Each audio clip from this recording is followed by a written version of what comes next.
시간이 되었습니다. 우리 함께 신앙 고백하심으로 수요 예배 하나님께 올려드리겠습니다.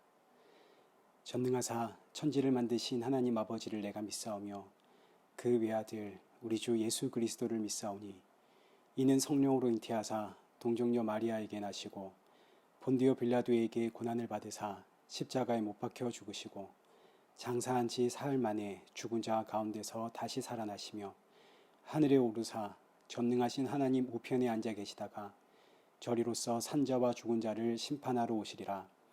성령을 믿사오며 거룩한 공예와 성도가 서로 교통하는 것과 죄를 사하여 주시는 것과 몸이 다시 사는 것과 영원히 사는 것을 믿사옵나이다.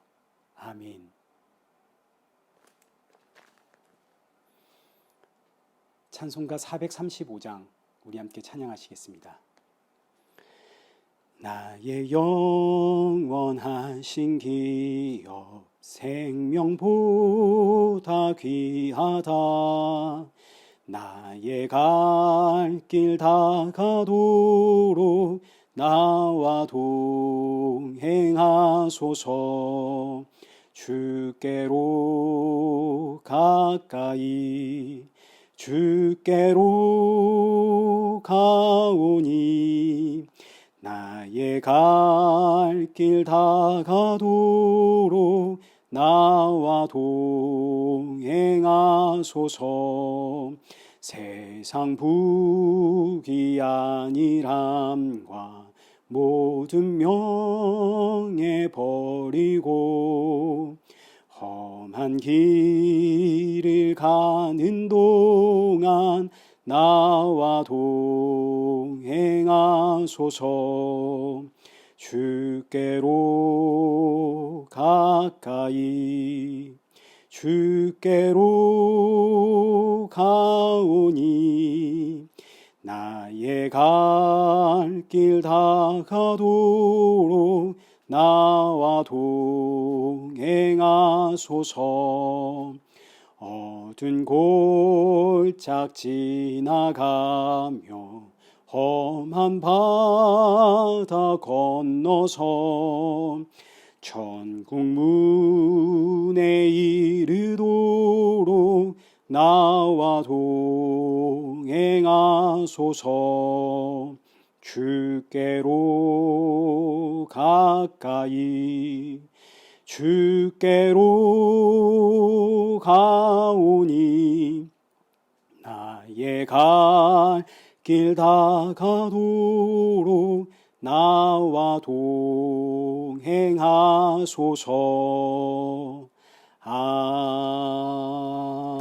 아멘. 기도하겠습니다. 참 좋으신 하나님 아버지, 오늘도 수요 예배를 기억하고 이 자리에 모인 우리 사랑하는 모든 성도들의 마음 주님께서 너무나 잘 아시오니 오늘도 말씀으로 그들을 위로하여 주옵시고 또 남은 이 한 주를 살아갈 수 있는 새 힘 부어 주옵소서. 날마다 주님께로 더욱더 가까이 나아가길 소원합니다.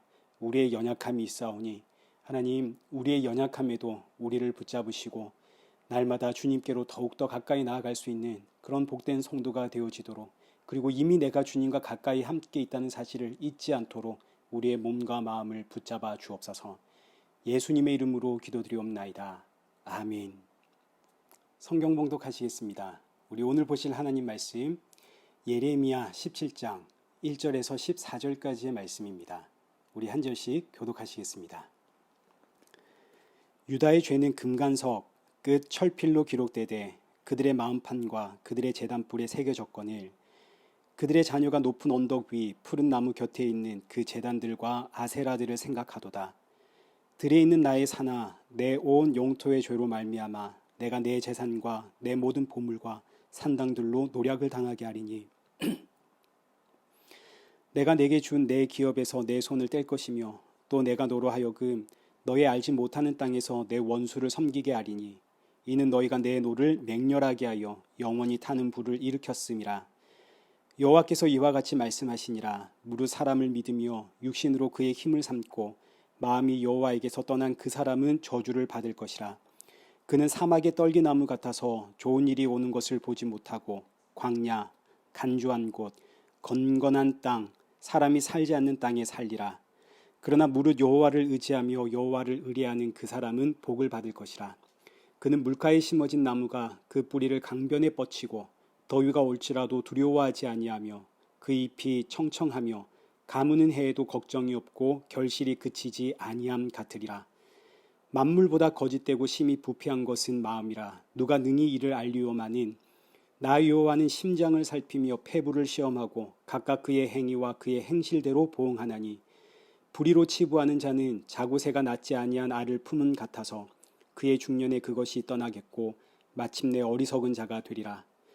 영화로우신 보좌여 시작부터 높이 계시며 우리의 성소이시며 이스라엘의 소망이신 여호와여 무릇 주를 버리는 자는 다 수치를 당할 것이라. 무릇 여호와를 떠나는 자는 흙의 기록이 되오리니 이는 생수의 근원이신 여호와를 버림이니이다. 여호와여 주는 나의 찬송이시오니 나를 고치소서. 그리하시면 내가 낫겠나이다. 나를 구원하소서. 그리하시면 내가 구원을 얻으리이다. 아멘. 오늘 본문은 예레미야 17장 1절에서 14절까지의 말씀입니다. 만물보다 거짓되고 심히 부패한 것은 마음이라 라는 제목으로 오늘 본문의 말씀을 우리 함께 살펴보도록 하겠습니다. 먼저 지난주에는 예레미야 16장을 통해서 은혜를 가르쳐 주시는 여호와 하나님에 대해서 우리가 함께 배웠습니다. 이스라엘 백성들은 하나님이 주신 율법을 배우며 또 율법을 지키며 살아가는 백성들입니다.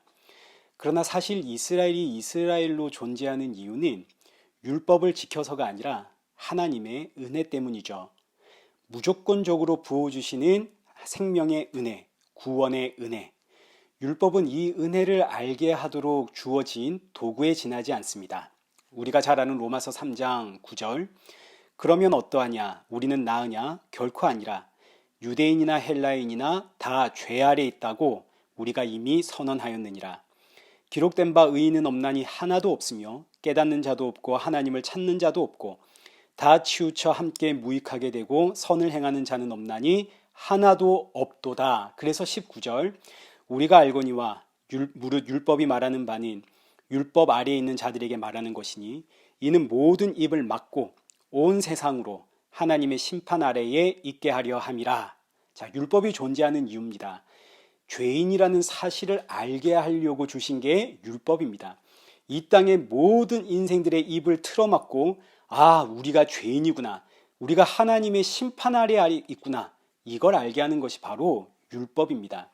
그러니 율법을 통해 알게 되는 것은 우리가 사는 것은 오직 하나님의 은혜 때문이구나. 하나님의 전적인 은혜로 우리가 사는구나. 이걸 알아야 되는데 이스라엘 백성들은 이 사실을 알지 못하고 오히려 율법을 붙잡고 살죠. 율법을 지키기에 의인이고 율법을 받았기에 하나님의 백성이고 율법을 지키기에 하나님의 기쁨이 된다라고 생각을 했습니다. 그 결과 하나님께서 이스라엘을 향하신 은혜를 거둬가는데 은혜가 멈추니까 그때부터는 그야말로 재앙이고 지옥입니다. 아무리 율법을 지켜도 평안이 없죠. 아무리 율법의 말씀대로 살아도 원수들이 쳐들어와서 모든 것을 빼앗아갑니다. 이 정도 되면 율법이 우리를 지켜주는 줄 알았는데 율법이 우리를 지켜주는 것이 아니라 무조건적인 하나님의 은혜가 우리를 지켜주는 거였구나. 이걸 알아야 되는데 여전히 이 백성들은 이 사실을 모릅니다. 그래서 이스라엘 백성들은 바벨론의 포로로 잡혀가고 70년 동안 바벨론 포로 생활을 한 뒤에 무조건적인 하나님의 은혜로 다시 약속의 땅에 돌아오게 되는데 그럼에도 불구하고 여전히 이스라엘은 은혜를 모릅니다. 오히려 하는 말이 우리가 하나님의 말씀대로 살지 못했기에 이런 재앙이 왔다. 그러니 우리가 더욱더 힘써 하나님의 말씀대로 살자. 그래서 일어난 운동이 바리새우 운동입니다. 바리새우 운동. 이 운동에 열심을 내던 사람들을 우리가 바리새인이라고 하죠. 이 바리새인들의 바리새우 운동의 한창일 때에 예수님이 이 땅에 오셨습니다. 예수님이 이 땅에 오신 이유는 사람은 아무리 가르치고 또는 징계하고 심판을 한다 하더라도 그 어떤 방법을 동원해도 하나님의 은혜를 모르기 때문에 오신 겁니다. 이스라엘의 역사가 증명하고 있죠. 하나님께서 그 어떤 방법을 동원해도 선지자들을 통해서 어르고 달래도 때로는 이방 민족을 통해서 심판하고 징계를 해도 이스라엘 백성들은 율법을 붙잡지 하나님의 은혜를 모릅니다. 그래서 이제 이 백성들을 살릴 수 있는 유일한 방법은 하나님이 이들을 대신하여 죽는 것밖에 없는 거죠. 이걸 위해서 하나님께서 그토록 이렇게 길게 이스라엘 역사를 끌고 오신 겁니다. 사람은 전적으로 타락한 죄인이라는 사실을 알려주기 위해서 너희를 구원하는 유일한 방법은 내가 너희를 대신하여 죽는 것밖에 없다. 이것은 창세전에 이미 계획된 하나님과 아들의 언약입니다. 창세전 언약이라고 하죠. 하나님께서 자기 백성들을 대신하여 죽으시고 부활하신 이후에 영으로 이들을 찾아가 이들의 이 완악한 마음판을 완전히 뒤집어 새롭게 창조하셔야만 그때 비로소 하나님의 백성들이 은혜를 알게 되는 겁니다. 오늘 저와 여러분도 마찬가지입니다. 우리가 하나님의 은혜를 아는 것은 내가 지혜롭고 똑똑해서 내가 좀 남달리 이해력도 뛰어나고 내가 남달리 적응력, 이 말씀을 적용하는 이 적용도 빨라서 그래서가 아닙니다. 예수님이 내 마음에 영으로 찾아오셔서 내 마음을 완전히 새로운 마음으로 바꿔놓으셨기 때문에 우리가 하나님의 은혜를 아는 겁니다. 이 내용이 오늘 우리가 읽은 본문의 말씀 예레미야 17장입니다. 우리 1절부터 한번 보겠습니다. 유다의 죄는 금강석 끝 철필로 기록되되 그들의 마음판과 그들의 제단 뿔에 새겨졌거늘. 여기서 금강석 끝 철필이라는 의미는 다이아몬드처럼 단단한 못을 뜻합니다. 돌을 깎을 때에 망치로 못을 대고 이 못을 때려서 돌을 깎아내죠. 그런데 그 못이 다이아몬드처럼 단단한 못이다. 이게 금강석 끝 철필이라는 뜻입니다. 그러면 이렇게 단단하고 날카로운 못으로 우리의 마음을 이렇게 새긴다는 의미는 우리의 마음판 역시 이 다이아몬드처럼 단단한 금강석 못지않은 완악한 마음이다. 이런 의미가 되겠습니다. 이 단단한 마음판에 금강석 끝 철필로 죄를 새겨놓았다. 이 의미는 죄가 지워지지 않는다는 뜻입니다. 사람 마음판에 새겨진 이 죄는 지워지지 않는다. 이건 고쳐서 쓸 수 있는 게 아니라는 의미입니다. 우리 마음의 죄가 너무나 강하게 새겨져 있기 때문에 이건 회복을 시킨다든지 다시 고쳐 쓸 수 있는 그런 게 아닙니다. 그렇기 때문에 아무리 은혜를 이야기를 해도 이 완악한 마음은 은혜를 은혜로 받아들이지를 못하는 거죠. 은혜를 받아도 죄로 소화해냅니다. 그래서 2절 말씀 보십시오. 그들의 자녀가 높은 언덕 위 푸른 나무 곁에 있는 그 제단들과 아세라들을 생각하도다. 이들의 자녀들, 지금 우상 숭배하는 단단한 마음을 가지고 있는 이들의 자녀들 역시 그들의 부모처럼 금강석처럼 죄로 새겨진 단단한 마음을 품고 태어났기 때문에 그 부모의 악한 행위를 따라서 아세라를 섬기더라. 이 말씀은 아무리 세대를 거쳐도 아담과 하와의 선악과 사건 이후로 이 사람의 완악해진 마음은 희석되거나 사라지지 않는다라는 것을 우리에게 알려주는 말씀입니다. 아무리 세대를 거쳐도 사람의 마음은 회복되지 않고 치료되지 않습니다. 그래서 사람의 마음은 고쳐서는 못 쓰는 겁니다. 사람의 마음은 항상 악합니다. 그러니 이 땅의 모든 사람은 죄값을 피할 수가 없는 거죠. 이 완악한 마음을 가지고 있는 한 하나님의 심판을 피할 방법이 없습니다. 그래서 이어지는 3절과 4절은 하나님의 심판의 말씀입니다.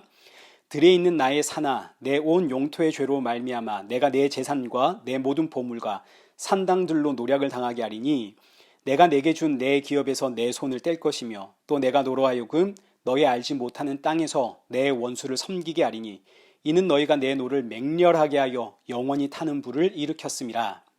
지금 이스라엘 민족은 율법을 붙잡고 삽니다. 그러나 이들의 마음은 죄가 새겨져 있는 완악한 마음입니다. 그러니 아무리 율법을 지켜도 이들의 마음이 죄된 마음이기 때문에 그 율법의 지킴은 죄된 지킴이 되는 거죠. 그러니 이스라엘 백성들은 죄값을 피할 방법이 없습니다. 하나님은 죄에 대해서 맹렬하게 노하는 하나님이시고 영원히 타는 불로 반드시 죄값을 치르게 하시는 하나님이십니다. 그런데도 이스라엘이 이스라엘로 지금 존재할 수 있는 이유는 이렇게 완악한 백성들인데도 이스라엘로 존재할 수 있는 이유는 하나님의 은혜가 무조건적으로 지금 부어지고 있기 때문이죠. 그러나 이 완악한 마음은 이 사실을 깨닫지 못합니다. 이 완악한 마음이 사라지지 않는 한 이건 답이 없는 겁니다. 그래서 이어지는 말씀, 저주와 복에 대한 말씀입니다. 5절 말씀 보십시오. 여호와께서 이와 같이 말씀하시니라. 무릇 사람을 믿으며 육신으로 그의 힘을 삼고 마음이 여호와에게서 떠나 그 사람은 저주를 받을 것이라. 하나님께 저주를 받는 사람, 어떤 사람인가? 첫째, 사람을 믿는 사람. 둘째, 육신으로 힘을 삼고 사는 사람. 그리고 마지막 셋째, 하나님으로부터 떨어진 사람. 이 말씀 오늘 저와 여러분에게 적용해 보십시오. 나는 사람을 믿고 살지 않는가? 어떠신가요? 우리가 이거 완전히 부인할 수 있습니까? 우리에게 어떤 억울한 일이 생기면 우리는 당장 내 진심을 좀 믿어달라고, 나의 결백을 믿어달라고 주장하게 될 겁니다. 성경은 지금 사람을 믿지 마라 그랬는데 우리는 사람들에게 날 좀 믿어달라 그러죠. 뿐만 아닙니다. 우리는 다 자기 힘 의지하며 삽니다. 근데 내 힘으로 안 되면 다른 누군가의 힘을 의지하며 살게 되죠. 부인할 수가 없습니다. 마지막, 우린 모두 하나님으로부터 떠난 인생이죠. 날마다 우리는 세상 바라보며 삽니다. 여러분 여기에 부인할 수 있습니까? 부인할 수가 없죠. 지금 이 말씀을 보면 우리 모두가 다 하나님의 저주 아래에 있는 인생임이 틀림이 없습니다. 근데 왜 이렇게 되었나요?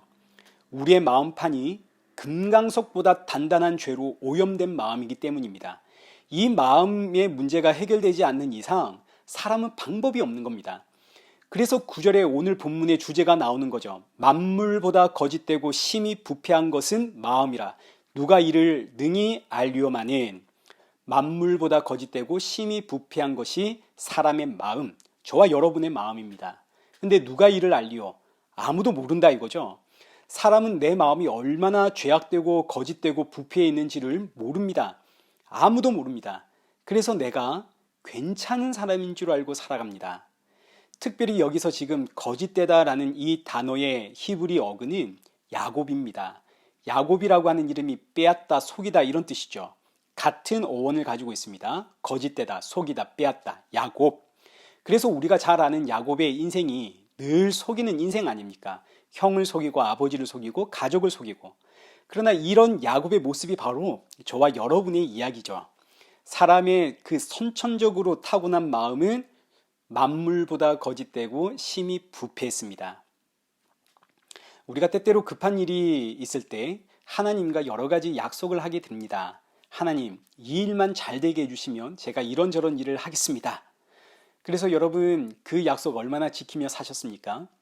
하나님은 말할 것도 없고 내 가족과의 약속도 제대로 지키지 못하는 게 저와 여러분의 인생입니다. 오죽하면 우리말에 작심삼일이라는 말이 있겠습니까? 10길 물속은 알아도 한 길 마음속은 알 수가 없다. 이런 속담이 있듯이 내 마음은 나도 모르는 겁니다. 지금은 진심이라도 때와 장소와 상황과 환경에 따라 내 마음과 진심은 자꾸 바뀝니다. 그래서 9절에 만물보다 거짓되고 심히 부패한 것이 사람의 마음이라. 이 마음을 가지고 있는 이상 우리는 하나님의 심판과 저주와 그 재앙, 진노 피할 방법이 없습니다. 무엇보다 사람은 내 마음이 이토록 부패했고 거짓됐는데도 이걸 모르고 삽니다. 그런데 놀랍게도 하나님, 제 마음은 정말로 부패했고 거짓됩니다. 이런 고백을 하는 사람들이 있습니다. 아니 이건 또 어떻게 된 건가요? 마음이 새롭게 창조되었기 때문에 나오는 고백인 거죠. 거짓된 마음 옆에다가 새롭게 창조된 마음이 있는 겁니다. 이 새롭게 창조된 마음이 바로 성령입니다. 성령이 오셨기 때문에 내 마음이 얼마나 거짓되고 부패한 마음인지를 알게 되는 거죠. 이런 사람이 바로 복된 사람입니다. 오늘 본문 7절 보십시오.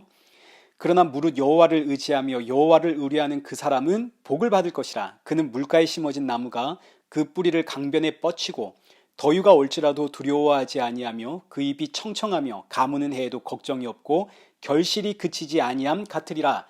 새롭게 창조된 마음입니다. 성령이 임한 자. 그는 너무너무 복되다. 어떻게 복된가? 마치 물가에 심겨진 나무와 같다. 물가에 심겨진 나무는 이 물이 마르지 않는 한 아무리 가물어도 마음껏 물을 받아먹고 결실을 맺습니다. 이 물이 바로 영원한 생명수가 되시는 성령님이죠. 내 안에 새롭게 창조된 마음, 성령, 그 성령이 내 안에 지금 자리 잡고 있기 때문에 비록 지금 내 마음은 만물보다 거짓되고 심히 부패했지만 성령의 마음이 나를 지금 붙잡고 있기 때문에, 여러분, 이 성령이 예수님의 영이죠. 예수님은 이런 나를 살리기 위해 십자가에 피를 흘리셨습니다. 그 피를 흘리신 예수 그리스도의 영이 지금 내 마음판을 붙잡고 그 피로 내 마음판을 덮고 있기 때문에 세상에 나는 여전히 악한 마음의 소유자이나 나를 향해 하나님은 복되다 하시는 거죠. 하나님께서 내 안에 새로운 마음판을 창조해 주실 때 성도는 그때 비로소 하나님의 놀라운 은혜를 깨닫게 되는 겁니다. 나는 하나님의 심판과 저주를 피할 방법이 없는 인생인데 세상에 정말 이런 내가 은혜로 사는구나. 이 은혜를 알게 하기 위하여 하나님의 신이 십자가에 죽으시고 피 흘림의 영으로 나를 찾아와 이 악하고 부패한 내 마음을 그 피로 덮어버리셨습니다. 여러분, 이게 얼마나 놀랍고 은혜의 말씀인지. 여기 10절에 기록된 것처럼 하나님은 내 심장을 아시고 내 폐부를 시험하십니다. 여기 심장과 폐부란 이 당시 사람들의 생각에 마음이 여기에 있다라고 생각을 했습니다. 심장과 폐와 같은 사람 속에 있는 장기, 그 어딘가에 사람의 마음이 있을 것이다. 근데 하나님은 그 심장과 폐부를 살피시는 하나님이시고 여기서부터 나오는 그 행위와 행실대로 보응하시는 하나님이십니다. 그럼 누가 하나님의 심판을 피할 수 있겠습니까? 사람의 그 악한 마음으로부터 나오는 모든 행실들, 하나님이 우리의 심령을 아시는데 히브리서 4장 12절 보십시오. 하나님의 말씀은 살아있고 활력이 있어 좌우의 날선 어떤 것보다 예리하여 혼과 영과 및 관절과 골수를 찔러 쪼개기까지 하며 또 마음의 생각과 뜻을 판단하나니 지으신 것이 하나도 그 앞에 나타나지 않음이 없고 우리의 결산을 받으실 이의 눈앞에 만물이 벌거벗은 것 같이 드러나느니라.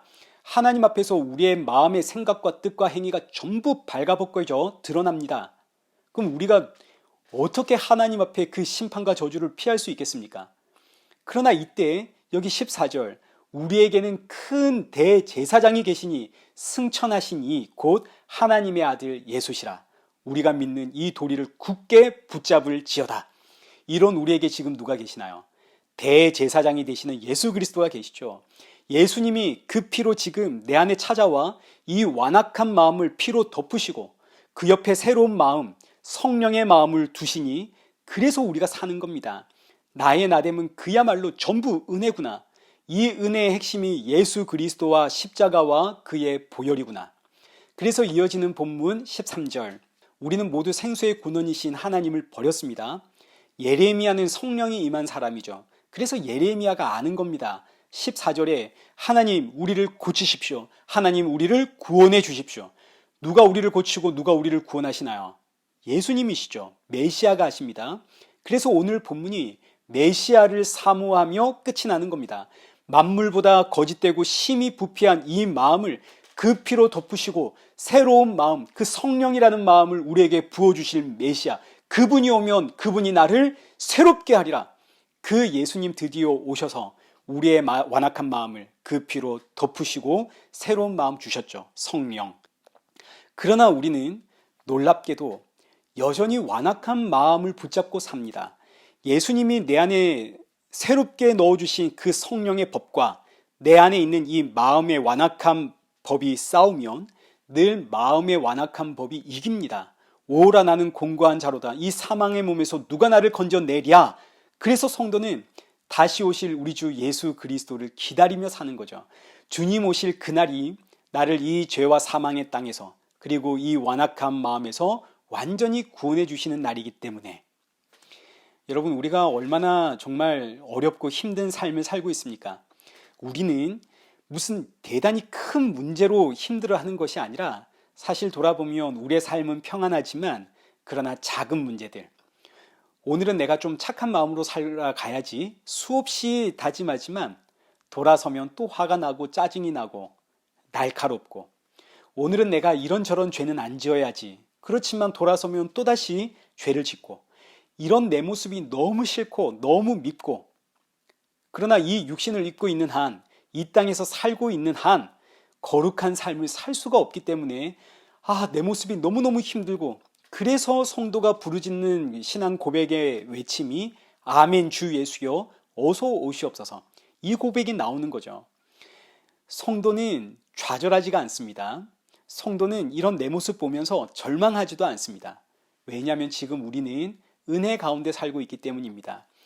내가 죄인이라는 사실을 아는 것 자체가 은혜이고, 이렇게 지금 내가 육신의 죄와 싸우는 것 역시 은혜입니다. 은혜가 임했기 때문에 나의 이런 모습이 싫은 거죠. 그러나 무엇보다 나는 지금 나의 이런 죄된 모습이 너무 싫고 너무 힘들어도 하나님은 이런 내 모습을 죄인이라며 정죄하지를 않습니다. 오히려 하나님은 내 아들아 내 딸아 하십니다. 왜요? 예수 그리스도의 피가 내 마음과 내 몸을 덮고 있거든요.